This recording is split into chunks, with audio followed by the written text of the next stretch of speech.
মালয়েশিয়ায় 2 দিনের সরকারি সফর শেষে চীনের দালিয়ানে পৌঁছেছেন প্রধানমন্ত্রী তারেক রহমান। সোমবার বাংলাদেশ সময় রাত 8:55 প্রধানমন্ত্রীকে বহনকারী বাংলাদেশ বিমানের বিশেষ ফ্লাইটটি চীনের দালিয়ান আন্তর্জাতিক বিমানবন্দরে অবতরণ করে।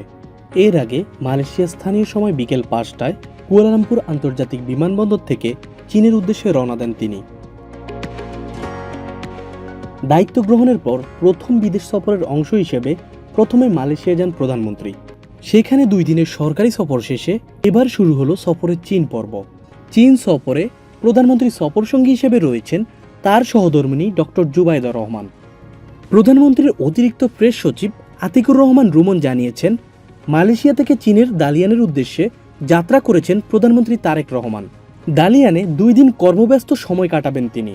এরপর প্রধানমন্ত্রী যাবেন চীনের রাজধানী বেইজিংয়ে, যেখানে চীনে তার রাষ্ট্রীয় সফরের মূল কর্মসূচি শুরু হবে। দালিয়ানে প্রধানমন্ত্রী যোগ দিবেন ওয়ার্ল্ড ইকোনমিক ফোরামের বার্ষিক সম্মেলনে, যা সামার দাভোস নামে পরিচিত।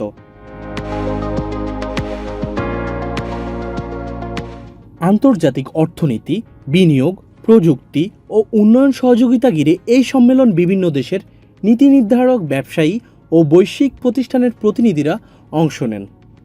বাংলাদেশের জন্য এই সফরের গুরুত্ব শুধু একটি আন্তর্জাতিক সম্মেলনে যোগ দেওয়ার মধ্যে সীমাবদ্ধ নয়। মালয়েশিয়া সফরের পর চীনে এই পর্বকে দেখা হচ্ছে অর্থনৈতিক কূটনীতি, বিনিয়োগ, আঞ্চলিক সংযোগ এবং উন্নয়ন সহযোগিতা জোরদারের অংশ হিসেবে।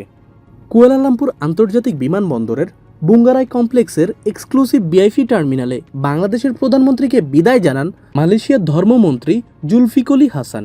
এ সময় মালয়েশিয়ায় নিযুক্ত বাংলাদেশের হাই কমিশনার মঞ্জুরুল করিম এবং ডেপুটি হাই কমিশনার শাহানারা মল্লিকাও উপস্থিত ছিলেন।